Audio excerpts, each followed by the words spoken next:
কোমর নিয়ে আর পারি না, শরীরের যা অবস্থা হয়েছে তাতে করে হাঁটা চলাতে খুব কষ্টই হচ্ছে। কিন্তু একটা কথা, 7 গ্রামের বিচার তো এই আমারই করতে পারে। এখন ডাকে আবার না যেও তো পারি না, যেতে তো আমাকে হয়। টেপি, তো আপনার জন্য চা বানাচ্ছিলাম।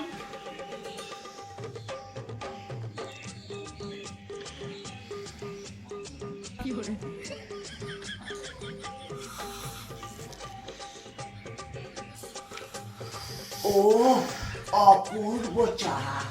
এই চাটা খেয়ে আমার আলিশাটা পুরোপুরি চলে গেল, একেবারে শরীরে আলামোলাটা ভাঙলো এই শীতের দিনে। বৌমা, তোমার হাতে জাদু আছে গো।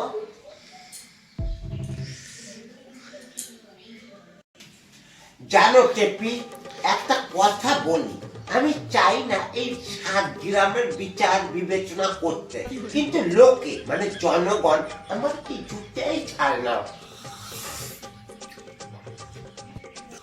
বলি, কেলটু কোথায় গেল? দেখতে পাচ্ছি না সকালের থেকে। জানো টেপি, কেলটু আজকে আমার শিক্ষায় শিক্ষিত হয়েছে, বুঝতে পেরেছ? ওর আমি তো একটু চা খাচ্ছি, ওর চা, বিড়ি, সিগারেট, খৈনি মানে নেশার থেকে কয়েক সময় দূরে। আর জানো, ওই জন্য আজকে আমার মাথাটা উঁচু হয়েছে, অনেক উঁচু হয়েছে।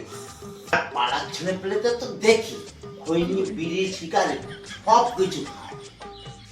আপনি তো না হয় 22টা বছর মানুষ করেছেন, তারপরে যে আমি মানুষ করছি আমার কি কোনো অবদান নেই? নেই এ কথা বলবো না, অবদান যথেষ্ট আছে। কথা এত করে বলা হচ্ছে, সেই কেলটু কোথায় গেল?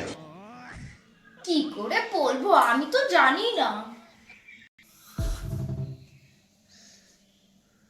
বলি, কেলটু তুই কোথায় ছিলি?